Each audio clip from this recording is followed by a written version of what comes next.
नमस्कार दोस्तों, जंगली रिएक्शन में आपका स्वागत है। मैं हूं अजय। मैं हरदीप। और दोस्तों, जो आज वीडियो हम आप लोगों के साथ देखने वाले हैं, वीडियो बहुत ज़बरदस्त किस्म की है, बड़ी इंफॉर्मेटिव वीडियो है। तो दोस्तों, पहले देखते हैं वीडियो और बाद में करेंगे अपना रिव्यू। तो करते हैं वीडियो स्टार्ट। नमस्कार दोस्तों, मैं कौन हूँ, कहाँ हूँ, या आप कौन हैं, कहाँ हैं, हम सबका वजूद आखिर क्या है और क्यों है। सवाल बेहद अजीब और अटपटे हैं, लेकिन वीडियो को पूरा देखने पर आप खुद से भी यही सवाल पूछने लग जाएंगे। दोस्तों, धरती पर आपकी शुरुआत स्पर्म्स की रेस के साथ हुई थी। आप सौभाग्यशाली रहे जो ये रेस जीत गए। अगर हारते तो आपका कोई अस्तित्व नहीं होता। उसके बाद आप एक भ्रूण में तब्दील हो गए। इस दौरान आपके माता पिता आपके नाम के बारे में सोचते थे। लड़का होगा तो ये नाम रखेंगे या लड़की होगी तो ये। आपको इन सब बातों से कोई मतलब नहीं था। आपको तो खुद ही नहीं पता था कि आप लड़का हैं या लड़की।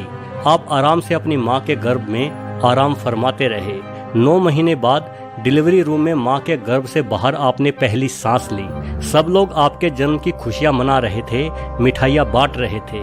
सभी खुश थे, सिर्फ आपको छोड़कर। आप तो दहाड़े मार मार कर रोए जा रहे थे।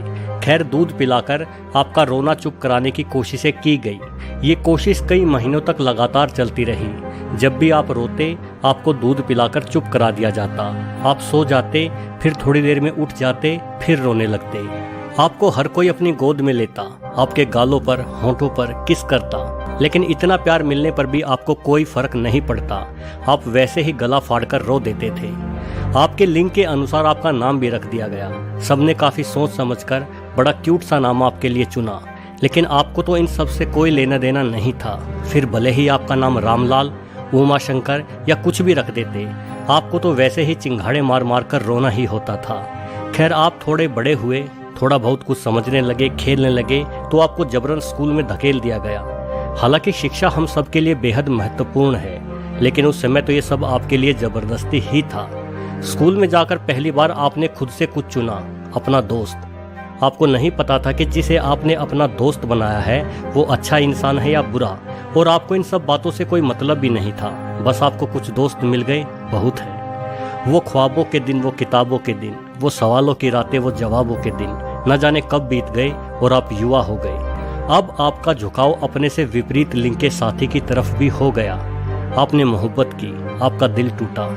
आप फिर से अपने बालपन की ही तरह छाती पीट पीट कर रोए, लेकिन किसी को भी आपके दर्द से कोई लेना देना नहीं था।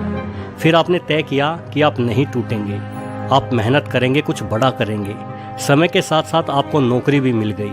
अब आप बहुत खुश हुए, क्योंकि खर्च करने के लिए आपके पास पैसे थे। फिर आपकी शादी हो गई। किसी समय आप बच्चे थे, लेकिन अब खुद आपके अपने बच्चे हैं। अपने बच्चों के अंदर आपको अपना बचपन फिर से दिखाई देने लगा। उनकी ज़रूरतें और इच्छाओं से ज़रूरी आपके लिए कुछ नहीं रहा। बच्चों के पालन पोषण, घर परिवार और ऑफिस की जिम्मेदारी निभाते हुए अब आपका जीवन और भी तेजी से भागने लगा और आपकी उम्र ढलने लगी। इसी तरह अपनी जिम्मेदारियों का बोझ ढोते हुए अपने बच्चों को युवा होते देखते हुए आप बूढ़े हो जाएंगे। अपनी ज़िंदगी में आपने बहुत पैसे कमाए। पैसों को कमाने के लिए आपको झूठ भी बोलना पड़ा, दूसरे लोगों को धोखा तक देना पड़ा। अपने बच्चों का बेहतर भविष्य बनाने के लिए आपसे जो बनाया आपने किया। फिर भी बुढ़ापे में आप अकेले पड़ने लगोगे। बुढ़ापे में आपको ख्याल आने लगेगा कि आप अपनी ज़िंदगी कभी खुलकर नहीं जी पाए। आप कभी खुद के लिए नहीं जी पाए, क्योंकि आप हमेशा खुद से ज़्यादा दूसरों की खुशियों के बारे में ही सोचते रहे। आपको एहसास होगा कि युवावस्था में जिस मोहब्बत के ना मिलने के कारण आप रोए थे, वो सब बेकार की बातें थी। आपको हमेशा खुश रहना चाहिए था। आपको दूसरों की परवाह ना करते हुए खुलकर जीना था।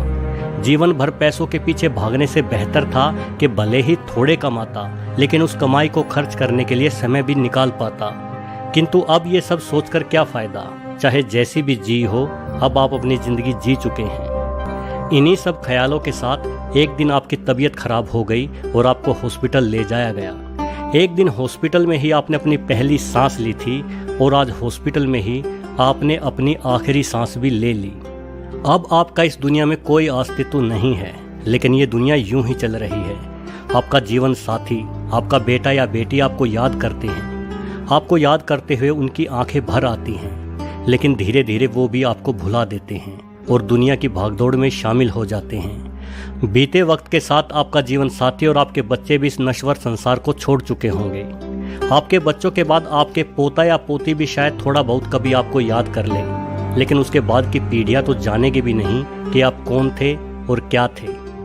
एक दिन आपके पोते को एक पुरानी फोटो एल्बम मिलती है, उसमें आपकी भी फोटो थी। तो आपका पोता खुशी से आपकी फोटो अपने बच्चे को दिखा के कहता है कि देखो बेटा, ये थे मेरे दादाजी। आपके पोते का बेटा आपकी फोटो देखकर कहता है कि अच्छा, ये आपके दादाजी थे। वो बच्चा कुछ देर तक आपकी फोटो को देखता है, उसके बाद वो एल्बम के पेज को पलट देता है। अब आपकी हैसियत, आपका वो जीवन जिसे आप बहुत जरूरी मानते थे, एक पेज पर सिमट चुका है जिसे कोई भी पलट सकता है।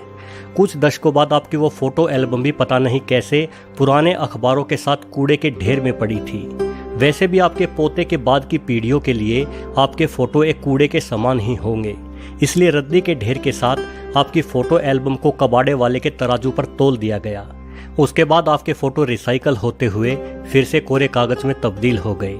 आप उन कागजों से मिटा दिए गए। अब आप कौन थे, कहाँ थे, कोई नहीं जानता। लेकिन जरा ठहरिए, आप तो सोशल मीडिया के समय में जन्मे इंसान हैं। आपकी हजारों फोटो वीडियो फेसबुक और इंस्टाग्राम या टिकटॉक आदि पर भी उपलब्ध होगी। लेकिन ये वेबसाइट वाले भी आखिर कब तक पुरानी यादों को ढोएंगे। एक दिन इंस्टाग्राम और फेसबुक वालों ने भी तय किया कि जो 80 या 100 साल पुरानी आईडी या प्रोफाइल है उन्हें डिलीट कर दिया जाए, क्योंकि इन आईडीज को चलाने वाले वैसे भी अब इस दुनिया में नहीं रहे होंगे। बेकार में अपने डाटा सेंटरों को भरने से भला क्या फ़ायदा। फिर इन वेबसाइट्स के एम्प्लॉय ढूंढ ढूंढ कर पुरानी आईडी डिलीट करने लगे। जहां एक फेसबुक के एम्प्लॉय ने आपको आखिरी बार याद किया, उसकी नज़र यूं ही आपकी प्रोफाइल पर पड़ गई थी। वो आपके फ़ोटो देखने लगा। आपने बहुत ही टशन में फ़ोटो जो खिंचवाई थी, कभी नदी के किनारे बालों को भिगोकर झटकते हुए, कभी अपनी नई गाड़ी के साथ सीना चौड़ा करते हुए, फ़ोटो के नीचे अपनी गाड़ी की तरफ उंगली करते हुए आपने लिखा था माई न्यू टॉय। एक ऊंची पहाड़ी पर खड़े होकर खिंचवाए गए फोटो के नीचे आपने लिखा था कि हम तो रोज़ मौत से खेलते हैं, लेकिन हमें जो मार डाले ऐसी मौत ऊपर वाले ने नहीं बनाई। आपका ये फ़ोटो देखकर फेसबुक एम्प्लॉय के चेहरे पर हल्की सी मुस्कुराहट आई। फिर उसने आपकी प्रोफाइल को सिलेक्ट किया और डिलीट बटन दबा दिया। आपकी वो प्रोफाइल, आपके वो फ़ोटो जिन्हें खींचने से पहले आप कई बार सोचते थे कि अच्छी कैसे आएगी। इस तरफ से बैकग्राउंड में रोशनी आ रही है, उस तरफ डार्क बहुत है, इसमें शक्ल अच्छी नहीं दिख रही, ये वाली ब्लर हो गई है, हाँ ये वाली बहुत बढ़िया आई है। सब के सब सिर्फ एक डिलीट बटन से खत्म, दी एंड। दोस्तों, आपने ज़िंदगी भर झूठ बोलकर लोगों को धोखा देकर जो प्रॉपर्टी खड़ी की है, इसका आनंद तो आपकी आने वाली दसियों पीढ़ियाँ उठाती रहेंगी, किंतु आप कौन थे, क्या थे, उन्हें नहीं पता होगा। आपका वजूद, आपकी पहचान एक दिन खाक में मिल चुके होंगे। वीडियो को पूरा देखने के लिए आपका बहुत बहुत धन्यवाद। तो दोस्तों, वीडियो हो चुकी है ख़त्म। वीडियो आपको कैसी लगी कमेंट सेक्शन में ज़रूर बताना। और क्या वीडियो थी यार, क्या वीडियो थी, बहुत ही ज़बरदस्त वीडियो थी। मेरा वजूद क्या है। डॉक्टर साहब, आपको वीडियो कैसी लगी? जिंदगी का सच। एक्चुअली ये पूरी जिंदगी में हम पैसे कमाने की भाग दौड़ में चले रहते हैं और जीने के लिए टाइम ही नहीं किसी के पास, और लास्ट में जैसे आते हैं वैसे ही मर जाते हैं।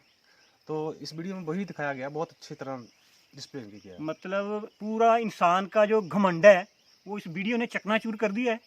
भाई कोई राजा रंग कितना भी कोई हो, लेकिन सब जाना ही है सबने एक दिन, है ना। बिल्कुल सबने जाना ही है, कोई वजूद नहीं है हमारा। सच में सही बहुत प्यारी वीडियो थी कि इंसान का मतलब कोई गुरूर घमंड करने की जरूरत नहीं है इधर। भाई जैसे तू रोते हुए आए थे, वैसे ही एक दिन हमने इस दुनिया को छोड़ के भी चले जाना है।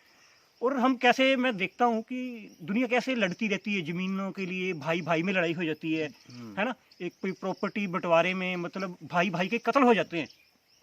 लेकिन ये प्रॉपर्टियाँ, ये ज़मीनें, ये दोस्तों हज़ारों लाखों सालों से यही हैं और यहीं रहेंगी, और यहीं रहेंगी, ये कहीं नहीं जाने वाली। आज ज़मीन के टुकड़े के पीछे हम इतना लड़ते हैं कि मेरे हिस्से आ जाए, मेरे हिस्से आ जाए। वो ज़मीन का टुकड़ा जब से पृथ्वी बनी है ना, वो वहीं पे है।